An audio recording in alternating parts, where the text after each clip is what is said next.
OK, bonjour les physiciens et physiciennes.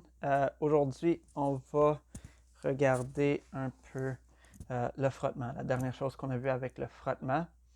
Il y a toute une section des notes qu'on n'a pas couvert lundi et on ne va pas le couvrir dans le même détail qui se trouve dans la présentation. Je vais vous montrer qu'est-ce que vous devez savoir. Essentiellement, il faut se rappeler cette relation ici.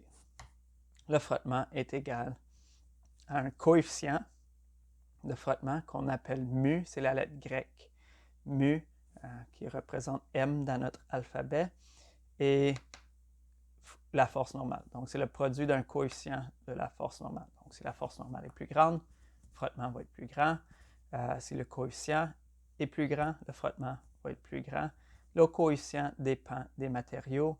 La force normale dépend des autres forces qui causent l'objet à être en contact avec une surface. Je vais vous montrer un exemple très simple. Donc, la classique, on a un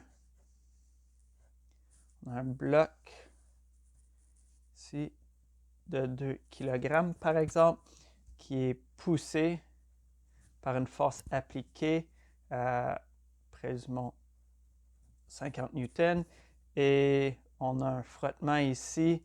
Dans les problèmes qu'on a vus par le passé, on aurait donné une valeur pour le frottement, mettons 13 newtons. Et voilà, on peut commencer à résoudre le problème. On passe à notre diagramme des forces. On réalise que le poids de la Terre sur le bloc, ça cause une réaction du sol. Donc, la force normale du sol sur le bloc. On a notre force appliquée ici par je ne sais pas trop quoi sur le bloc et on a notre frottement ici. Encore une fois, c'est une interaction entre le sol et le bloc. Et on a les valeurs. On a 13 newtons pour notre frottement. On a 50 newtons ici pour notre force appliquée. On voit que verticalement, c'est en équilibre. Donc, on peut simplement mentionner que ça, c'est en équilibre. Puis, qu'est-ce qu'on ferait par la suite pour résoudre le problème? Mais on peut déterminer c'est quoi notre force résultante. C'est évident que notre force résultante va être un vecteur par là. Donc, on peut imaginer qu'on a des axes X et Y. Puis on va dire que c'est plus vers la droite et plus vers le haut. Donc, pour calculer notre force résultante, parce que ça, c'est en équilibre, ça va être 0 sur l'axe des Y. Ici, ça ne serait pas un équilibre, donc on va juste regarder sur l'axe des X. C'est la somme vectorielle des forces. Et ça nous donne plus 50 newtons pour la force appliquée et moins 13 newtons pour le frottement. Donc, plus 37 newtons. Ça, c'est notre force résultante. Et donc, j'espère que vous voyez que le lien force résultante, on le trouve avec notre diagramme des forces. Et là, la dernière étape pour résoudre le problème, c'est juste d'utiliser la deuxième loi de Newton. Masse fois accélération. Donc, la force résultante, c'est ça. La masse, on le connaît. L'accélération, on pourrait le trouver juste avec un peu d'algèbre. Ça, c'est comment on résout les problèmes typiquement. Maintenant, en incluant cette idée de coefficient de frottement, on peut prendre un problème très similaire, un bloc de 2 kg. Ici, on a une force appliquée, encore une fois, de 50 newtons. Et là, au lieu de spécifier c'est quoi la taille, l'intensité de la force de frottement, on va juste dire qu'il y a un coefficient de frottement cinétique, donc quand les blocs glissent l'un sur l'autre ou sur la surface, de 0,25. admettons. Ici, on n'avait pas besoin d'analyser l'axe vertical parce qu'on a réalisé avec la première loi de Newton que ces forces étaient en équilibre. Donc, on a simplement ignoré l'axe vertical. Ici, il va falloir l'intégrer. Donc, parce qu'on a coefficient de frottement. Donc, dès que tu vois coefficient de frottement, tu dois avoir en tête que tu dois utiliser ça. Coefficient de frottement fois force normale va me donner le frottement. Peut-être que je connais le frottement puis je cherche la force normale. Mais je peux réorganiser cette équation. Donc, dès que tu as un coefficient de frottement, mais tu n'as pas la valeur de frottement, pense à cette relation. Alors, tout le reste, c'est pareil. Donc, on a un diagramme de force appliquée, force de frottement, poids, force normale. OK. Encore une fois, c'est toujours en équilibre. On présume que le frottement est moins grand que la force appliquée. Mais là, comment on va trouver le frottement? Mais sachant que c'est en équilibre et sachant que le poids, c'est simplement la masse fois l'intensité gravitationnelle qui va être vers le bas. Ouais. Donc, on va avoir, ça c'est juste l'intensité du poids. On va ignorer les directions. 2 kg fois 9,81 newton par kilogramme. Et je crois que ça nous donne 19,6 newton. Sinon, je m'excuse.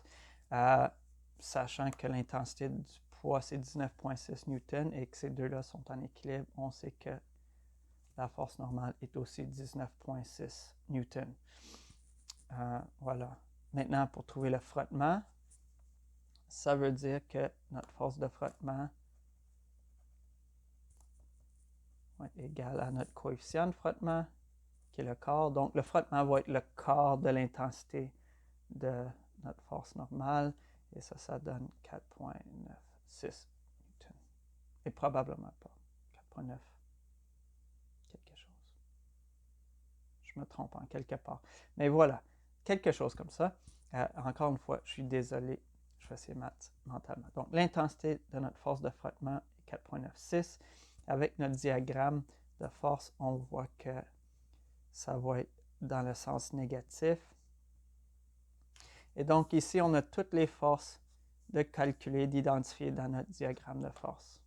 Puis, on continuerait avec la même chose. On va encore avoir une force résultante sur l'axe des X qui est par là. À partir de notre diagramme de force, on voit que c'est la somme vectorielle de la force appliquée et la force de frottement. C'est plus 50 newtons, moins 4,96 newtons, et donc ça serait 45 newtons.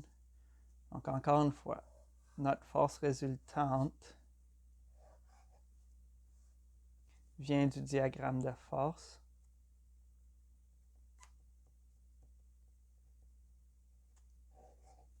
Et on l'évalue et on peut s'en servir dans la deuxième loi de Newton.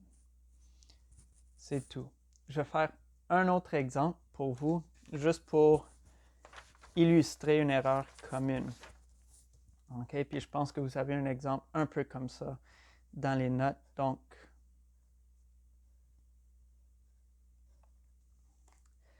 admettons que ici, j'ai une force magnétique sur mon bloc. Admettons, mon bloc, c'est 1 kg. OK? J'ai une force magnétique ici. Oui, je vais poser la question. C'est quoi la force magnétique minimale ici pour que ça soit immobile? Pour que ça reste immobile. C'est quoi la force magnétique minimale pour que ça reste immobile? Donc d'abord, avant vraiment de rentrer dans les calculs, il faut analyser les forces qui agissent sur notre bloc de 1 kg. Donc on va avoir vers le bas le poids de la terre sur le bloc. On va avoir force magnétique par ici. Donc ça c'est le mur sur le bloc. Quelles autres forces? Mais la surface de contact est comme ça. Donc la force normale n'est pas vers le haut. La force normale est toujours perpendiculaire, right? 90 degrés, perpendiculaire à la surface. Alors notre force normale réagit à la force magnétique. Mur sur le bloc. Et donc, le frottement serait parallèle à cette surface. Et donc, parce que ça doit être immobile, toutes les forces doivent être équilibrées. Donc, ces deux-là sont équilibrés et ces deux-là vont être équilibrés. Et ça, c'est notre frottement. Ici, le mur sur le bloc. Il nous manque une information pour pouvoir résoudre cette question. Ça serait notre coefficient de frottement. Donc, présumons un coefficient de frottement de 0.40. Avec ça, maintenant, qu'est-ce qu'on connaît? Mais au départ, on connaît notre poids. Donc, notre poids, c'est M fois G. Donc, c'est 1 kg, 9,81 newton par kilogramme, égale 9,81 newton. Donc, notre poids, c'est 9,81 newton. La première loi, l'équilibre, nous dit que ces deux-là sont en équilibre. Donc, ça, c'est 9,81 newton. Maintenant, ce qu'on veut, c'est cette force ici. Comment qu'on peut trouver cette force? Encore une fois, si on a un coefficient de frottement, il faut penser à cette relation ici. Il y a une relation entre les deux forces qui sont perpendiculaires. Donc, si je veux la force normale, si j'ai la force normale, je peux trouver la force magnétique parce qu'ils sont en équilibre. La force normale va être la force de frottement divisée par le coefficient de frottement. Puis ici, j'ai 9,81 newton divisé par 4,1. Et ça me donne quoi? Quelque chose. Aucune idée. C'est une très, très, très bonne question. Ça va me donner, admettons que, tiens, on va y aller 0,5 parce que mentalement, je peux le faire dans ma tête.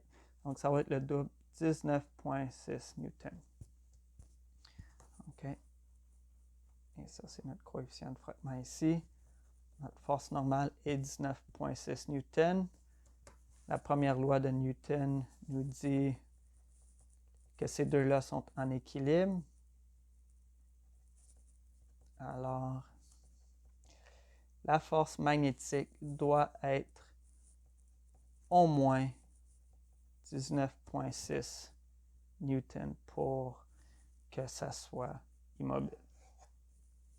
Et ça serait ça. Donc, deux choses ici. 1. La force normale n'est pas toujours en opposition directe au poids. Ça dépend de comment que les surfaces sont orientées. 2. On ne demande pas toujours le frottement quand on a le coefficient de frottement, mais c'est toujours un lien entre des forces parallèles à la surface et des forces perpendiculaires à la surface. Voilà, j'espère que ça vous aide à travailler ces problèmes-là. Si vous avez des questions, n'hésitez pas à les mettre dans le document lié à la leçon. Merci beaucoup.